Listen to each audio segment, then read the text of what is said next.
जय मसीह की। प्रभु यीशु मसीह के पवित्र और सामर्थी नाम में आप सबों को मैं शालोम कहता हूँ। आज एक बार फिर से परमेश्वर के अनुग्रह के द्वारा हम उसके वचन पर मनन कर सकते हैं। आइए आज के मनन के लिए हम पढ़ेंगे रोमियो की पत्री 8 अध्याय और 16 और 17 वचन। यहाँ पर इस प्रकार से लिखा हुआ है, आत्मा आप ही हमारी आत्मा के साथ गवाही देता है कि हम परमेश्वर की संतान हैं।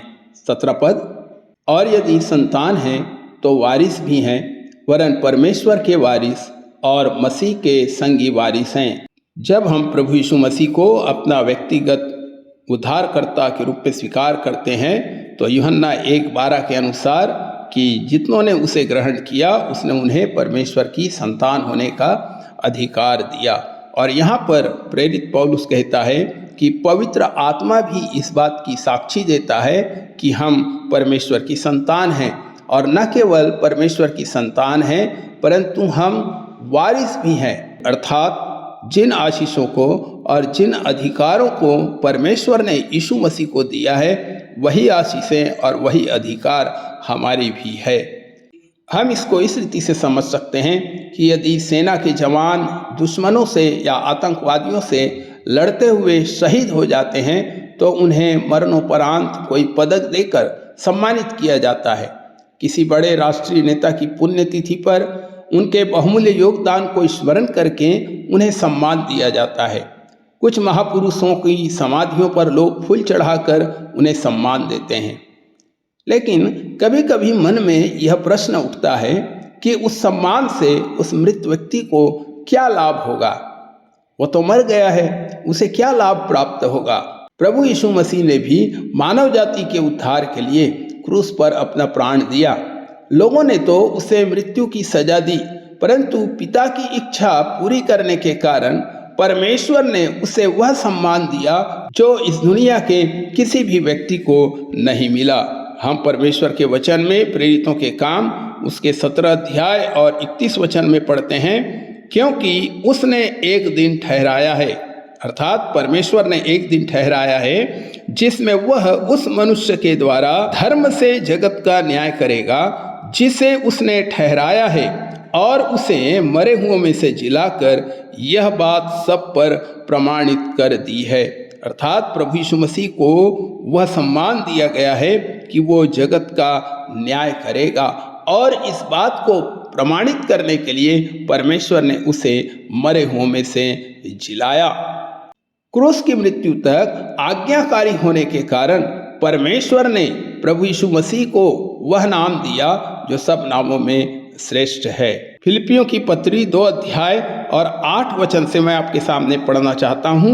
वहाँ पर इस प्रकार से लिखा है, और मनुष्य के रूप में प्रकट होकर अपने आप को दीन किया और यहाँ तक आज्ञाकारी रहा कि मृत्यु, हाँ क्रूस की मृत्यु भी सह ली। इस कारण परमेश्वर ने उसको अति महान भी किया और उसको वह नाम दिया जो सब नामों में श्रेष्ठ है, कि जो स्वर्ग में और पृथ्वी पर और जो पृथ्वी के नीचे हैं वे सब यीशु के नाम पर घुटना टेकें, और परमेश्वर पिता की महिमा के लिए हर एक जीव अंगीकार कर ले कि यीशु मसीह ही प्रभु है। मित्रों, पुनरुत्थान के बाद प्रभु यीशु मसीह ने अपने आप को चेलों पर प्रकट किया, साथ ही साथ और कई लोगों ने उसका दर्शन किया। 40 दिन के बाद चेलों के देखते हुए वह स्वर्ग पर चढ़ गया।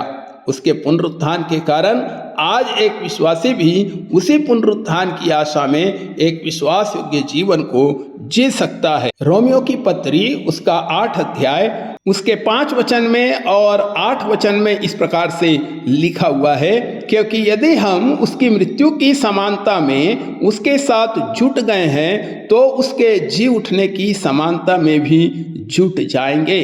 8 वचन में इस प्रकार से लिखा है, सो यदि हम मसीह के साथ मर गए तो हमारा विश्वास यह है कि उसके साथ जिएंगे भी। यह उत्तम बात उसने हमारे लिए भी ठहराई है कि एक दिन जब प्रभु यीशु मसीह बादलों पर आएंगे तो हर एक विश्वासी जी उठेगा, और जो जीवित रहेगा वह बदल जाएगा, और तब विश्वासीगण प्रभु के साथ स्वर्गीय स्थानों में उसके महिमा के सिंहासन में भागी होंगे। मृत्यु के बाद प्रभु यीशु मसीह का तीसरे दिन जी उठना तथा सर्वोच्च पद पाकर पिता के दाहिने हाथ सिंहासन पर विराजमान होना पिता की ओर से वह सम्मान है जिसे अभी तक किसी ने हासिल नहीं किया है, केवल प्रभु यीशु मसीह ने। परमेश्वर पिता का धन्यवाद हो कि उसने प्रभु यीशु मसीह पर विश्वास करने वालों को भी मसीह के साथ संगी वारिस होने की प्रतिज्ञा दिया है। मेरे प्रिय भाई और बहनों, एक विश्वासी के लिए इससे बड़ा सम्मान और क्या होगा। प्रभु का वचन कहता है, आशा में आनंदित रहो। प्रभु इस वचन के द्वारा आप सबको बहुत आशीष दे। आमीन।